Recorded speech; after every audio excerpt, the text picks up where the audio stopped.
Hey guys, welcome back to the channel. Got another deck profile for you guys today. And for the record, yes, it's actually storming outside. There's a lot of thunder and lightning, but anyway, let's not get that distracted. So anyway, I thought I'd bring you guys back my zombie deck. I made some changes. This time I'm focusing mostly on the synchro summoning method. I'm still running the Shiranui cards, at least a majority of them, just because it helps me extend my plays and bring out some of my new win conditions of the deck. So I really hope you guys will enjoy this, and let's get started. So starting off, I'm going to be playing 3 copies of Glow Bloom. This card is really important to the strategy. If you get this into the graveyard, you can banish it to add a level 5 or higher zombie, but if you have Zombie World out, you can summon that monster instead. And Glow Bloom acts as easy access to Link Karibo, so that's why I feel like he's really necessary. Plus he's a level 1, Dark Tuner, I'm sorry. So, yeah. Next, 2 copies of Necro Banshee. If you can get this on the field or in the graveyard, you can banish it to play Zombie World directly from the deck. So, really comes in handy. It also gets around Nat Beast too. Like, Naturia Beast usually would stop this deck, but if you can just use Necro Banshee without any disruption, you should be good. Next up, our main boss monster, Doom King Baladrock. I only like to play 2 because 3 is just too bricky. But I like to play him because he acts as free disruption. Whenever a zombie monster activates an effect, you can negate the effect, or you can banish one monster on your opponent's side of the field or in the graveyard. So, really, really good. And then we got Vampire Furline. This card's just way too generic not to play. But the reason I like to play it is because it's a free summon whenever a monster declares an attack. And also, she has the ability where you can pay your life points to boost the power of your monster's attack or defense points. So definitely want to play that at least at just 1. And it's searchable through Glow Bloom. Alright. Next up for the Shiranui engine, I'm playing 3 copies of Shiranui Solitaire. This gives you free access to your Unizombie just by tributing itself. So, yeah, and also whenever you banish, you can special summon a Shiranui monster that's already banished. Next, we got 1 Spirit Master. Banishes to pop 1 card, face-up card on your opponent's side of the field.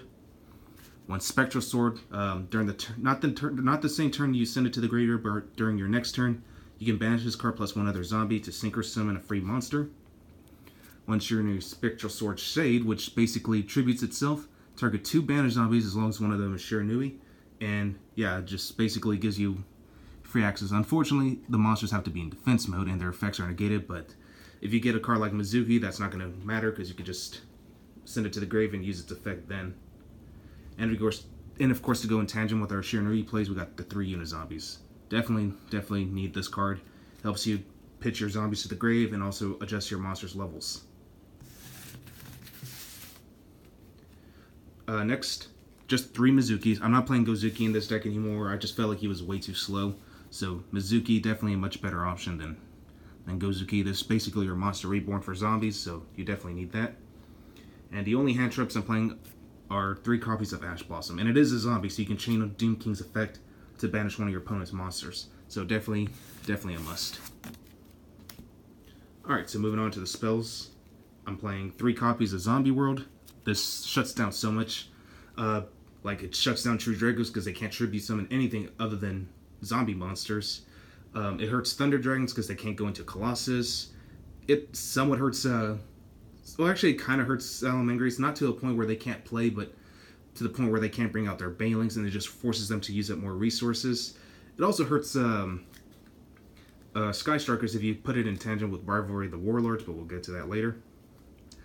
2 Terraformings to search it out faster other than Necro Banshee. 3 Called by the Grave. And to replace Gozuki entirely, I decided to just bump this down to 2 copies of Ghost Meets Girl, a Shiranui story. So this card basically, this is the way it works. You discard 1 zombie monster, then you special summon 1 Shiranui monster with a different name from your deck or graveyard. And it also acts as free baits out Ash Blossoms because, like, yeah, they can ash the effect where you can summon, but, or even Ghost Spell. But the good thing about it is, like, whatever card you discard, like Glow Bloom, for example, you can still trigger off Glow Bloom's effect. The only restriction is that you can only summon zombie monsters for the duration of the turn, but the whole deck is zombie, so that's not going to hurt you whatsoever. 1 for 1. Of course, you want to get that Glow Bloom out as fast as you can. Foolish Burial for whatever you want. And for trap cards, I'm playing 3 Rivalry of the Warlord, and if it's together with Zombie World, your opponent basically can't summon anything other than zombies. But at least he'll be able to set, right? But not going to do much there. And then lastly, 2 copies of Shiranui style Swallow Slash. finally found my second copy. I knew I had 2 of them somewhere, I just didn't know where the second one was, so yeah. Just tribute 1 zombie monster, then target 2 cards on the field and destroy them. So, and you can banish 1 Shiranui monster from your deck as well. So this also helps like get out Spirit Master and then just pop another card. So you're basically popping 3 cards. So, yeah. Alright, so that's it for the main deck. That's 40 cards. For the extra deck, I'm playing 2 copies of Vampire Sucker. It really sucks this card went up to 20 bucks. I got these when they were like just 4s. But it is what it is.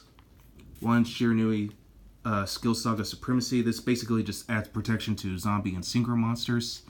So synchro monsters can't be destroyed by card effects, and fire monsters cannot be destroyed by battle. And during your opponent's turn, quick effect, you can target 1 banished zombie synchro monster, special summon it to a zone this card points to, and yeah, it just helps you like. And we do run a couple of the Shiranui synchro monsters, so that's why it really helps out. 1 summon sorceress just to extend your plays. You definitely need as much extension as you can. 1 Link Karibo. Like I said, it's real easy to make in this deck.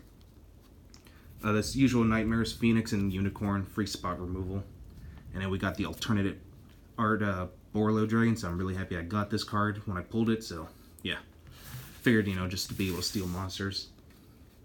And from here on out, it's just nothing but synchro monsters. Starting off with my favorite one, Shiranui Squire Saga. So once per turn, you can banish 1 face-up monster you control or in your graveyard and apply one of these effects. If it's a zombie, have all your monsters gain 300 attack points permanently. Fire, destroy 1 spell or trap your opponent controls. And if it's a synchro, destroy 1 monster on the field. And that's fairly easy to pull off all 3 effects. 1 Shogun Saga. Banish 1 zombie monster from your graveyard. It gains attack points equal to the monster's original attack until the end of the turn. And if this card on the field destroyed a monster, or if this card on the field is destroyed by battle or card effect and sent to the graveyard, you can target 1 of your banished zombie monsters with 0 defense, return it to the grave, and yeah. So this is just an OTK enabler. And then Red Eye Zombie Necro Dragon, same things. Like it gains attack points for every zombie that's on the grave in both players' graveyards. So it's another free OTK. We got Beals for protection. You know, can't be destroyed by battle or card effects. 1 Cypher Lord Omega, just, you know, to rip cards out of your opponent's hand. And also restores some of our banished cards. Borlo Savage Dragon for negation. And then lastly, one of my new win conditions, Scarlet Red Dragon Archfiend. 1 per turn, you can destroy all special summon monsters and burn your opponent for 500 points of damage for each one. So this card's just really good for time rules. So like if you're playing for time, just get this out, destroy everything on the field other than this card, and basically just win the duel just by burning your opponent. So, pretty cool concept. Alright, for the extra deck, or not extra deck, for the side deck, I'm sorry. I'm playing Winged Dragon Raw Sphere modes. It's really good against any Guard Dragon decks. Artifact Lancia to counter Called by the Graves and evenly matches during your opponent's turn. So like if you want to try to disrupt them with a hand trap and they try to hit Called by the Grave, just dump this and you're pretty much set to go. Mind Control, just to help you link climb a little bit faster by stealing your opponent's monsters.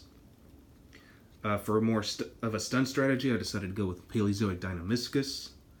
And to deal with any decks that rely heavily on trap cards, Red Reboot. So, figured these were the best choices. Well, anyway, that's all I got for you guys today. I hope you guys really enjoyed this, and I'll catch you guys again on the next video.